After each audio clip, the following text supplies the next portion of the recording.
Nesse cenário que a gente está vendo do controle global, nessas etapas todas que eu elenquei para vocês, quais são as etapas desse projeto de controle global que o A.G. Wells apresentou ao mundo no livro The Open Conspiracy Blueprints for a World Revolution, em 1928? Como é que isso se materializa hoje nessa estratégia de controle global passo a passo? Primeiro passo, estabelecimento de uma base tecnológica. Segundo, a crise sanitária como catalisador. Terceiro, a reformulação econômico-social. Quarto, controle narrativo. Quinto, consolidação da tecnovigilância, tá? Agora, na palhinha da arca. Nesse cenário, qual é o papel do Brasil? Pensando na abundância de energia que nós temos, na abundância de terras raras, na abundância de minerais estratégicos, tendo em vista esse atual embate entre os Estados Unidos e o Brasil, com tarifas, acusação de financiamento do conflito em Kiev, porque eles dizem que o Brasil compra petróleo russo, diante também da investigação comercial da Seção 301, que é algo muito sério. Qual o papel do Brasil nesse cenário? Agora começa a palhinha da arca, tá? Primeiro, o Brasil é fonte de recursos estratégicos. O Brasil possui uma das maiores reservas de minerais críticos do mundo. A gente está falando de 98% das reservas globais de nióbio, de lítio, de grafite e também de terras raras. Nós temos 23% das reservas globais de terras raras, além de outros minerais que são completamente essenciais para as tecnologias de ponta, como chips de inteligência artificial, baterias de veículos elétricos e magnetos de terras raras usados no setor da defesa, na energia e dos eletrônicos. Ou seja, para o estabelecimento dessa base tecnológica, para esse controle total global, esses materiais que o Brasil tem são indispensáveis, são inevitáveis. Eles precisam desesperadamente de ter acesso às nossas reservas minerais para que possam montar essa base tecnológica. Então, você agora já entendeu por que não? Eles precisam tanto do Brasil e você entende também o tamanho desse interesse, tá? Além disso, presta atenção. Você se lembra que eu tenho falado para vocês que o CEO, ex-CEO do Google, Eric Schmidt, ele falou que daqui a alguns anos 99% da energia global será consumida pela inteligência artificial, ou seja, para que esse sistema de controle global seja implementado, eles precisam de muita energia. E o Brasil é um grande produtor de energia, inclusive energia renovável, energia hidrelétrica, energia eólica, energia solar. E a gente possui também, obviamente, nossas reservas de petróleo, que torna o Brasil um fornecedor potencial de energia para os data centers massivos necessários para a inteligência artificial e para a tecnovigilância tecnofeudal, tecnocrática. Além disso, esses recursos eles são vitais para as infraestruturas descritas nos livros A Quarta Revolução Industrial, que destaca a necessidade de tecnologia como inteligência artificial e internet das coisas, e na Technological Republic do Alex Karp. E isso enfatiza ali o uso das Big Tech para a governança. Ou seja, data centers de inteligência artificial exigem grandes quantidades de energia e minerais como lítio e terras raras para os seus hardwares. O Brasil, nesse cenário, seria um alvo estratégico para garantir o suprimento desses recursos, permitindo a consolidação de um sistema global de vigilância e controle. Como é que funciona, então, o contexto desse embate entre Estados Unidos e Brasil? No cenário atual, a gente sabe que o presidente Donald impôs tarifa de 50% sobre bens brasileiros a partir do dia 1º de agosto, com a justificativa de que o Brasil estaria fazendo práticas comerciais desleais, incluindo barreiras digitais, tarifas preferenciais a outros países como México e Índia e suposta interferência ali no discurso público. A investigação da Seção 301, que foi iniciada no dia 15 de julho, já está focando em questões como o comércio digital, tarifas preferenciais, corrupção, proteção de propriedade intelectual, acesso ao mercado de etanol e até a questão do desmatamento ilegal. Além disso, o presidente Donald acusou o Brasil de financiar o conflito lá em Kiev ao comprar petróleo russo, usando isso como pretexto para sanções e pressão econômica, tá? Nesse cenário, então, essas tarifas, a investigação e as acusações seriam ferramentas estratégicas para desestabilizar o Brasil, tanto politicamente quanto economicamente, criando um estado ali de caos controlado que justificasse intervenções externas ou acordos desfavoráveis para acessar os recursos nacionais. Presidente Donald, aliado a Klaus Schwab e ao Peter Thiel e ao Alex Karp e ao Sam Altman e a toda essa galera do Vale do Silício, provavelmente está usando essa pressão para forçar o Brasil a ceder parte das suas riquezas minerais e energéticas sob a narrativa de segurança global e reindustrialização americana. Tá certo? Então, como é essa estratégia de controle e acesso aos recursos brasileiros? Primeiro, pressão econômica e isolamento. Quando a gente olha o livro Capitalismo Stakeholder e o livro Convite 19, o Grande Reset, a gente está vendo ali a defesa das parcerias público-privadas e crises interpretadas como catalisadores para mudanças estruturais. Essas tarifas de 50% impostas pelos Estados Unidos, combinadas com a investigação da seção 301, estão sendo usadas, na verdade, na minha opinião, esse é o grande projeto secreto do presidente Donald, para enfraquecer a economia brasileira, que em 2024 teve um PIB de 2,1 trilhões e exportou 339 bilhões de dólares, com os Estados Unidos como mercado-chave. Então, os Estados Unidos, com apoio de corporações como a Palantir, do Alex Karp e do Peter Thiel, e do fóruns internacionais como o Grupo Bilderberg, a ideia é escalar essas sanções econômicas, acusando o Brasil de práticas como desmatamento ou de apoio a Moscou. Então, a exclusão de setores como energia, aviação, suco de laranja, dessas tarifas mais altas, sugere uma pressão que, na verdade, é seletiva e ela tem o objetivo de preservar o acesso a recursos estratégicos, enquanto prejudica outros setores como aço e manufaturas, tá? Líderes como Macron, com essa influência na Europa, eles apoiam essas narrativas de que o Brasil deve abrir os seus mercados para ajudar a estabilidade global. Mas isso traz impactos para nós, porque essa pressão econômica reduz as exportações brasileiras, causa desemprego e causa instabilidade social. Por isso, os Estados Unidos têm interesse direto nos minerais brasileiros, como principalmente o lítio e o nióbio, que são cruciais para a inteligência artificial e para a energia necessária para a manutenção dos data centers que alimentam a inteligência artificial. Agora, além disso, tem a narrativa de caos e a possibilidade de intervenção. No livro The Great Narrative, que o Klaus Schwab escreveu em 2022, a gente já citou, a gente vê ali o poder das narrativas para moldar a opinião pública. Essa acusação de que o Brasil financia o conflito lá em Kiev via petróleo russo, combinada ali com alegações de corrupção e de desmatamento, poderia ser amplificada para justificar essa intervenção americana. Quando a gente lembra das teorias do Curtis Yarvin, mentor do Peter Thiel e mentor do Elon Musk, a gente vê que essa ideia de GovCorp, governo-corporação, pode inspirar a ideia de que o Brasil precisa de uma governança eficiente liderada por corporações globais ou pessoas vinculadas a corporações globais, tá? Então, mídia está sendo usada e aliados estão sendo usados com laços ali com o populismo mais liberal conservador para amplificar essas narrativas de que o governo brasileiro é instável ou mal gerido. Por isso, o Grupo Bilderberg, com a sua influência nas elites globais, eles, obviamente, devem estar imaginando a coordenação de forças para pressionar o Brasil a aceitar acordos que cedam controle sobre os nossos minerais e sobre as nossas fontes energéticas. A Palantir, controlada pelo CEO Alexander Karp, poderia fornecer análise de dados para identificar vulnerabilidade no Brasil como a dependência de exportação para os Estados Unidos. Só que aí o que isso traz para o Brasil? Caos econômico e social sendo exacerbado por essa confusão toda e a população aí dividida nessas narrativas polarizantes, isso abrindo caminho para negociações desfavoráveis para o Brasil. E aí, eles conseguem o acesso a recursos via acordo ou via intervenção direta. Quando a gente pega o livro The Technological Republic, né, que a gente vai ver que sistemas ali devem ser controlados, segundo eles, pelas elites técnicas, o Brasil, já pressionado economicamente, está sendo forçado sendo pressionado a assinar acordos que permitam a empresas americanas ou chinesas também, num jogo estratégico ali entre Peter Thiel e o Putin, para explorar as nossas reservas de terras raras e de energia. Quando a gente pega a ideia de grande reset do Klaus Schwab,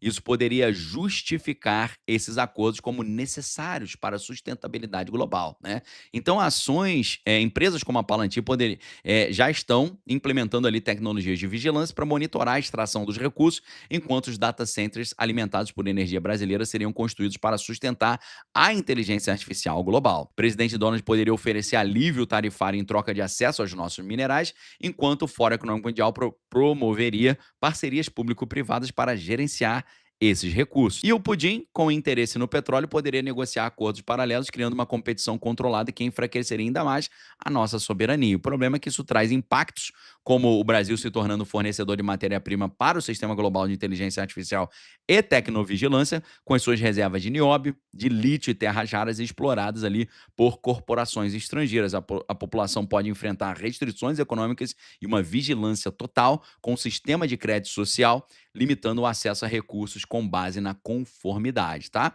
E aí, meus amigos, a gente tem a consolidação desse sistema de controle que está programado para acontecer final de 2026, início de 2027. Por quê? A fusão das tecnologias descritas no livro da Quarta Revolução Industrial do Klaus Schwab e o modelo de GovCorp, né, governo-corporação do Curtis Jarvin, isso culmina num sistema onde o Brasil é integrado a uma rede global de controle com os seus recursos alimentando os data centers e os sistemas de inteligência artificial. Essa ideia, né, também a proposta também é usar um discurso religioso para dizer para as pessoas que está vindo um grande avivamento no Brasil e uma figura de natureza religiosa passar a governar o Brasil a partir de 2027. Eu estou dizendo para vocês que eu estou suspeitando, posso estar errado, é uma suspeita apenas que eu tenho, que o Brasil será novamente governado por uma mulher a partir de 2027 e essa mulher será também de origem religiosa. Pode ser que ela seja a presidente ou a vice-presidente, vamos ver como é que isso vai encaminhar, pode ser que seja vice, tá? Então, líderes como o presidente Donald, Klaus Schwab, Emmanuel Macron, Javier Milei, Peter Thiel e Alex Carr poderiam coordenar essa implementação de um sistema global de crédito social, usando a tecnologia da Palantir para monitorar todos os cidadãos globais, inclusive nacionais aqui, para garantir a extração contínua dos nossos recursos. O Grupo Bilderberg facilitaria os acordos internacionais, enquanto o Putin poderia garantir que a Rússia mantivesse influência sobre o petróleo brasileiro, tá? Nesse caso, a gente realmente perderia a autonomia sobre os nossos recursos, se tornando um elo na cadeia de suprimento de um sistema distópico. E essa tecnovigilância, alimentada pela inteligência artificial e pelos data centers, restringiria as liberdades individuais com cidadãos monitorados pelo certificado de energia ou pelos créditos sociais, tá? Então, nesse cenário, meus amigos, o Brasil seria um alvo prioritário devido à sua riqueza mineral e energética, que é essencial para a infraestrutura da inteligência artificial e para a tecnovigilância descrita nos livros do Klaus Schwab e nas ideias do Curtis Jarvin e do movimento tecnocrático dos anos 30 lá no Canadá. O presidente Donald usa essas tarifas, então, e sanções para criar um caos econômico, forçando o Brasil a ceder os seus recursos. O Fórum Econômico Mundial fornece o que é a narrativa de sustentabilidade, enquanto Corp e Peter Thiel, com a Palantir, implementa a vigilância necessária. Putin pode explorar o petróleo brasileiro e Macron e Milei poderiam apoiar essa narrativa de estabilidade global. O Grupo Bilderberg coordenaria os esforços, garantindo que o Brasil se torne um fornecedor subordinado ao sistema global, tá? Então, o Brasil, com os seus recursos estratégicos, seria um pilar essencial para o controle global desse cenário, mas a sua soberania seria minada por essas pressões econômicas aí, por essa narrativa de crise e por essas intervenções tecnológicas, tá? Então, a combinação de tarifas, acusações geopolíticas e tecnologia de vigilância criaria um ambiente de caos controlado, permitindo a exploração das riquezas brasileiras para sustentar um sistema distópico de inteligência artificial e de tecnovigilância. Então, meus amigos, diante desse cenário, se é que isso é o plano, quais seriam as estratégias que um cidadão brasileiro poderia fazer para se proteger dessa maluquice toda, ok? Sabe por quê? Porque existe uma agenda. E nessa agenda, meus amigos, nós não temos muito tempo para se preparar. Existe uma agenda que aponta para final de 2026, início de 2027. Essa agenda do que vai acontecer para o ano que vem é a data limite que você tem para se preparar. E eu digo para vocês, a estratégia é a destruição completa da classe média. Então, se você é classe média, e eu imagino que a maioria de vocês que está assistindo é classe média, se você é funcionário CLT, se você é funcionário PJ, se você é funcionário público, você sabe o quê? Você é um colarinho branco. É o que os americanos chamam de funcionário colarinho branco, white collar. Meus amigos, e o que está programado é a destruição total e completa dos white collar, de todo mundo que faz esse serviço burocrático e todo mundo que é a classe média. O que está programado para 2026, 2027 é a destruição desses grupos. Quem fala isso não sou eu, mas é o próprio ex-executivo do Google, ex-diretor de negócios do Google X, o Mohamed Gaudat. Ele falou isso numa matéria lá no New York Post, E eu mostrei essa matéria, a gente estudou essa matéria para vocês ontem. O link do New York Post tá aí para vocês, beleza? Só que a maioria das pessoas não lê notícia, a maioria das pessoas não lê livro, a maioria das pessoas não sabe inglês para acompanhar o cenário internacional. Eu sei, eu acompanho, eu te ajudo nisso. Eu sei que você está na correria, que você tem que pagar a conta, você não tem tempo de ficar lendo notícia, mas eu estou aqui para fazer a curadoria dos melhores assuntos importantes para você. Então preste muita atenção. Você precisa saber o que está programado para o Brasil para 2026. É algo sinistro, é algo nefasto, mas é algo que, assim como a ideia de liberdade, igualdade e fraternidade da Revolução Francesa, vai, em nome da fraternidade, quebrar todo mundo. Se você não quer ser quebrado, como o executivo do Google está falando que vai acontecer, você precisa vir estudar comigo na Arca agora. Porque preste muita atenção. Nas aulas abertas aqui no YouTube, eu faço o observar e o se orientar. Lá na Arca, eu faço o decidir e o agir. Aqui eu trago para você informação. Lá na Arca, eu trago para você transformação. Lá na Arca, você vai se transformar de uma pessoa sem noção do que está acontecendo numa pessoa completamente preparada para proteger a si mesmo, as suas finanças, a sua família e os seus recursos, ok? Então, preste muita atenção. É urgentíssimo você vir para a Arca agora, para que você esteja preparado para quando essa confusão chegar final de 2026, início de 2027, você está pronto. Não adianta você esperar chegar 2026 para se preparar. Você tem que montar a sua base de preparação agora, neste exato momento, perfeito? Então, meus amigos, vamos lá para a Arca agora, porque não é mais uma questão de oportunidade, tá? Um abraço para Larissa Mello falando que a Arca é sensacional. Quem está na Arca sabe. A Arca não é uma plataforma de cursos. É uma comunidade de transformação, onde você deixa de ser uma pessoa desligada do que está acontecendo e deixa de ser uma pessoa despreparada para você se transformar num cara completamente preparado para o que está para vir.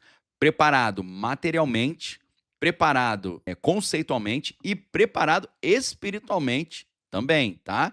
Então, meus amigos, a Rose Brum tá perguntando como é que eu faço para entrar na ACA. É muito fácil, inclusive porque hoje eu estou garantindo 24% de desconto para vocês. Pessoal, imagina você pagar R$ 629,50 para você ter aula comigo de segunda a sexta o ano inteiro. Eu tô me sentindo aqui até me desvalorizando, tá? Por quê? Imagina você pagar apenas R$ 629,50 para ter aula comigo o ano inteiro. Segunda a sexta. Olha quantas aulas são. Se você pega todas as semanas do ano e multiplica por 5, que é de segunda a sexta, tem aula sempre, tá? Então, meus amigos, você pode dividir isso em 12 parcelas de R$ 69. Você pode pagar à vista com R$ 198,50 de desconto. Tá baratíssimo para você proteger a si mesmo e a sua família. Olha a minha formação. Olha o nível do conhecimento que eu tenho. Meus amigos, são 2 bacharéis, bacharel em teologia pela Universidade Metodista de São Paulo, bacharel em jornalismo pela Universidade Federal do Rio de Janeiro, licenciatura em letras, mestrado em linguística e persuasão e convencimento e retórica na Universidade do Estado do Rio de Janeiro, doutorado em linguística na Universidade Federal Fluminense, especialização em filosofia, crítica de arte, crítica da cultura, sociologia, antropologia, cinema, filosofia, pós-graduação em filosofia, meus amigos, experiência como instrutor do curso avançado de operação psicológica, experiência como analista geopolítico na Gazeta do Povo. Meus amigos, olha a minha formação, a minha capacidade de prever o futuro e a minha capacidade de te ajudar a sair dessa furada. Porque eu digo para você, colarinho branco, classe média, funcionário público, funcionário PJ, funcionário CLT, são os primeiros que vão tomar o fumo, tá? Depois vem a galera do outro time. Nesse momento, então, eu não estou fazendo um convite, eu estou fazendo uma convocação. Venha estudar comigo na Arca agora, tá? É muito fácil você se inscrever. O link está aqui no chat, tá fixo no topo do chat, tá aqui embaixo no primeiro link na descrição do vídeo, está aqui embaixo no primeiro comentário aqui embaixo também do vídeo e está na descrição do meu perfil no Instagram, ou você pode visitar diretamente o meu site, daniellopes.com.br/arca. Hoje é o dia, porque hoje eu vou te explicar o que está programado como se proteger disso e como não ir para o caos total, perdendo a sua fonte de renda, porque o que o diretor do Google falou é que para o ano que vem vai começar isso aí, tá bom? Um abraço para Thaís Gumiero, que está aí conosco, né? Silvano Oliveira. Silvano Oliveira falou: é impressionante a quantidade de informações valiosas dentro da Arca. Muito obrigado. Thaís Gumiero, a Arca é um aprendizado diário para não sermos pegos de surpresa pelo sistema. Muito obrigado. Vamos lá para a Arca agora. Perfil Lendo a Bíblia com Fé falando: a Arca é top demais. Partiu, galera! Vamos lá, tá? Lembrando aí que o Filemon Café tá falando, ó, se você paga R$ 629,50, você tá pagando R$ 12 por semana. Cara, é muito barato. 12 semanas, R$ 12 por semana para 5 aulas. Você tá pagando 5 aulas por semana por R$ 12 a semana, ok? Cara, tá barato demais. Não é nem bom ficar pensando muito nisso, senão eu vou querer aumentar o preço. Então, aproveita. Meus amigos, forte abraço para vocês. Fiquem com Deus. Examine todas as coisas. Retém o que é bom. E voltamos em breve com mais conteúdo exclusivo. Para quem tá na Arca, a gente vai contar o segredo lá agora. Aqui é a informação. Lá é a transformação. Vamos para lá? Um abraço, galera. Deus abençoe vocês. Valeu.